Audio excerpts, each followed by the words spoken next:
Hello friends, आज हम explain करने वाले हैं 2011 में आई एक मूवी तृष्णा की। इसकी IMDb रेटिंग है 6 आउट ऑफ 10। इस फिल्म में मेन लीड में है फ्रीडा पिंटो और रिज अहमद। तो चलिए वीडियो शुरू करते हैं। कहानी स्टार्ट होती है। ये है जय सिंह। ये विदेश से अपनी पढ़ाई करके लौटा है। ये राजस्थान के रजवाड़े खानदान से है। जय बचपन से ही बाहर पला बड़ा है, इसलिए वो हिंदी नहीं बोल पाता। जय के कुछ दोस्त भी उसके साथ आए हैं राजस्थान घूमने। वो अपने फ्रेंड्स के साथ कुछ हेरिटेज होटल्स में भी घूमता है। वहाँ राजस्थान का फोक सॉन्ग चल रहा होता है। उन सॉन्ग्स पे वहाँ का स्टाफ भी डांस कर रहा था। उनमें से एक होती है तृष्णा। जब डांस खत्म हो जाता है तो जय तृष्णा के पास जाता है। वो तृष्णा से उसके बारे में पूछता है। तृष्णा बताती है वो 19 साल की है और उस होटल में टेम्परेरी काम कर रही है और स्कूलिंग के बाद उसने आगे की पढ़ाई नहीं की। शिफ्ट खत्म होने के बाद तृष्णा और उसकी एक फ्रेंड वापस घर लौट रहे थे तो जय और उसके फ्रेंड्स उन्हें ऑटो में रास्ते में मिल जाते हैं। वो उन्हें लिफ्ट देते हैं और उनके घर तक उन्हें छोड़ देते हैं। सीन कट होता है। तृष्णा एक लोअर मिडिल क्लास फैमिली से है। उसके पापा सब्जियों के ट्रांसपोर्ट का काम करते हैं।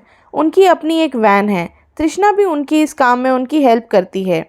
एक सुबह जब अपनी वैन से सब्जियां भरकर वापस घर आ रहे थे, पीछे तृष्णा बैठी हुई थी। अचानक उसके फादर की आंख लग जाती है और उनका ट्रक से एक बहुत बड़ा एक्सीडेंट हो जाता है। एक्सीडेंट में दोनों को काफ़ी चोटें लगती हैं, लेकिन दोनों बच जाते हैं। तृष्णा को हाथ में फ्रैक्चर हो जाता है। उसके पापा कब तक वापस नॉर्मल हो पाएंगे कुछ नहीं कह सकते। तृष्णा बहुत परेशान रहने लगती है। एक दिन जय सिंह जब अपने दोस्तों को एयरपोर्ट छोड़कर वापस आ रहा होता है तो तृष्णा को देखकर रुक जाता है। वो तृष्णा के पास जाता है। उसे पता चलता है कि तृष्णा और उसके फादर का कुछ दिन पहले एक्सीडेंट हुआ था। अब उनके घर में कोई भी कमाने वाला नहीं है।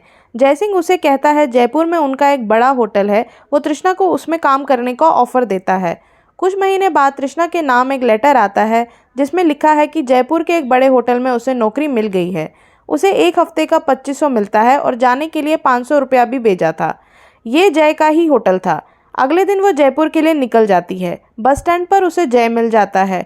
वो उसे अपनी बाइक पर बिठाता है और उसका लगेज एक काउंटर पर रख देता है और तृष्णा को कहता है उसका ड्राइवर सामान ले जाएगा और वो तृष्णा को होटल ले जाता है। वो दोनों होटल पहुंच जाते हैं। जय के फादर कुछ दिन से बहुत बीमार चल रहे थे और तृष्णा के हाथ में भी प्लास्टर लगा हुआ था, इसलिए जय तृष्णा को उनके पंछियों की देखभाल का काम देता है। कुछ दिन बाद तृष्णा का प्लास्टर उतर जाता है। अब वो होटल में फुल टाइम वेटर्स का काम करने लगती है। वो सारा काम बहुत जल्दी सीख जाती है। जय चुपके चुपके तृष्णा को देखता रहता था। उसने तृष्णा के रूम में टीवी भी भिजवा दिया था। एक दिन जय के फादर भी ब्रिटेन से इंडिया लौटते हैं। जय तृष्णा को उसके फादर के सामने इंट्रोड्यूस करता है और बताता है कि उनकी एब्सेंस में उनके पंछियों का ध्यान वही रखती थी। जय के पापा तृष्णा को चिड़ियों के केज के पास ले जाते हैं और बताते हैं कि जय उसके काम की काफ़ी तारीफ करता है। जय के पापा ठीक से देख नहीं सकते, इसलिए वो तृष्णा के चेहरे को हाथ से छूकर टटोलने लगते हैं और बताते हैं कि जय ने बताया है कि तृष्णा बहुत खूबसूरत है और वो तृष्णा से पूछते हैं कि क्या जय उसका ख्याल रखता है।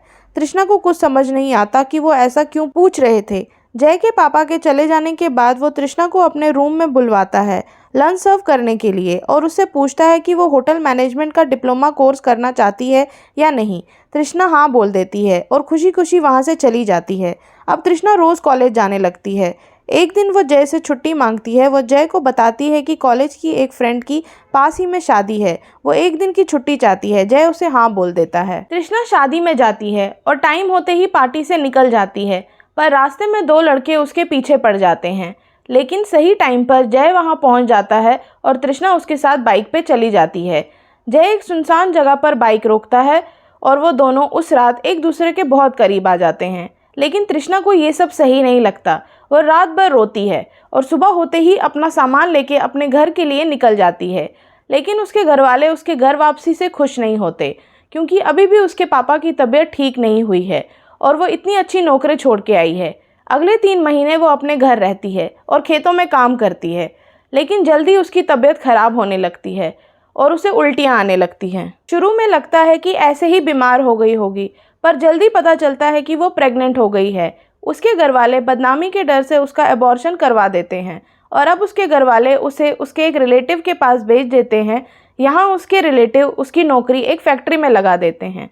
लेकिन जय यहाँ भी उसे ढूंढता हुआ आ पहुँचता है और बताता है कि वो उसके घर गया था, जहाँ उसकी बहन ने बताया कि वो यहाँ है। जय उसे बोलता है कि वो अब उसका ख्याल रखेगा और वो उसे बताता है कि वो बॉम्बे जा रहा है एक फिल्म प्रोडक्शन के काम से। वो उसे अपने साथ आने के लिए कहता है। तृष्णा एक बार फिर उस पर भरोसा कर लेती है और उसके साथ बॉम्बे चली जाती है। जय उसे मुंबई में अपने घर ले जाता है। मुंबई की लाइफ गांव की लाइफ से काफ़ी फास्ट है। तृष्णा जय के साथ हर जगह जाती है। वो उसके साथ उसकी पार्टीज़ में भी जाती है और नए दोस्त बनाती है। सभी फिल्म इंडस्ट्री से हैं। कुछ म्यूज़िक डायरेक्टर है, कोई राइटर है तो कोई एक्ट्रेस है।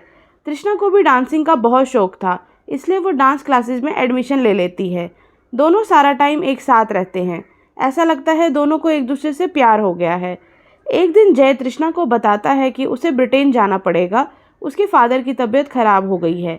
वो तृष्णा को कहता है कि वो अपने घर वालों से उनके रिलेशनशिप के बारे में भी बात करेगा। तृष्णा सोच में पड़ जाती है। वो सोचती है कि जय के घर वाले उसे एक्सेप्ट करेंगे या नहीं। तृष्णा भी अपने अबॉर्शन की बात जय को बता देती है। जय बहुत नाराज़ हो जाता है। वो उससे पूछता है कि क्या उसने जय को इस काबिल भी नहीं समझा कि वो उसे ये बात बता पाए। और सुबह होते ही घर से ब्रिटेन के लिए निकल जाता है और जाते जाते तृष्णा को कुछ रुपए दे जाता है। देखते देखते बहुत टाइम हो जाता है। नेक्स्ट मंथ एक लेडी उसके अपार्टमेंट में आती है और बताती है कि घर की लीज ख़त्म हो गई है। अगले महीने नए किराएदार आने वाले हैं। तृष्णा को वह घर छोड़ना पड़ेगा।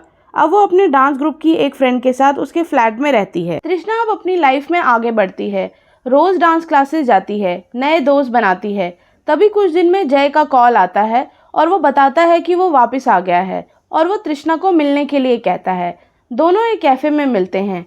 वो तृष्णा से फ्लैट के लिए माफ़ी मांगता है और तृष्णा से पूछता है कि उसने भी उसे कॉल करके क्यों नहीं बताया।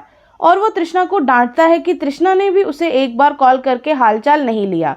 वो बताता है कि उसके फादर की तबीयत और बिगड़ गई है और वो वापस जयपुर जाकर अपने होटल का बिजनेस संभालना पड़ेगा। वो भी राजस्थान नहीं जाना चाहता लेकिन मजबूर है। और जयपुर में तृष्णा और वो दोनों एक साथ नहीं रह सकते, लेकिन दूर भी नहीं रहेंगे। वो उसे बताता है कि वो उसे अपने होटल में नौकरी दे देगा। तृष्णा अब उसके होटल में वेट्रेस का काम करती है। जय अब रोज रोज उसका फ़ायदा उठाने लगा। मुंबई में जो उन दोनों के बीच में प्यार था वो अब हवस में बदल गया है। अब जय तृष्णा को टॉर्चर करना शुरू कर दिया था। वो कामासूत्र की किताबें पढ़ने लगा था और रोज़ तृष्णा को अलग अलग तरह से संबंध बनाने के लिए मजबूर करता। जब वो तृष्णा को ट्रेडिशनल कपड़ों में देख देख कर बोर हो गया तो उसने मुंबई से उसके वेस्टर्न कपड़े मंगवा लिए और वो तृष्णा को वेस्टर्न कपड़ों में सेक्स करने पर मजबूर करने लगा और उसे नाचने के लिए कहता था। तृष्णा अब इन सबसे बहुत परेशान हो गई थी। जय अब लोगों के सामने तृष्णा के साथ नौकरों जैसा व्यवहार करता था और अकेले में रोज़ उसके साथ संबंध बनाता। जय अब रुकने का नाम नहीं ले रहा था। ऐसा लग रहा था जैसे वो सेक्स एडिक्ट हो गया है। एक दिन जब वो अपनी हवस मिटाकर लेटा था तब तृष्णा ने चुपके से किचन से एक चाकू लाया और जय के कमरे में चली गई और धीरे से उसके ऊपर चढ़ के उसके सीने में चाकू को धोप दिया और तब तक उसके कमरे से नहीं निकली जब तक उसे यकीन नहीं हो गया कि जय अब मर चुका है। और चुपके से सारा सामान लेके अपने पिता के घर वापस चली गई। सब उसे देखकर बहुत खुश हो जाते हैं, लेकिन उसके पिता उसकी तरफ देखते भी नहीं। अगले दिन वो अपने भाई बहनों को स्कूल छोड़ने जाती है और साथ में वही चाकू ले जाती है जिससे उसने जय को मारा था। फिर दूर एक रेत के टेले में चढ़ जाती है और एकदम से उसने वो चाकू खुद को धोप दिया। उसे लगा होगा जय को मारने के बाद सब ठीक हो जाएगा, लेकिन ऐसा नहीं हुआ।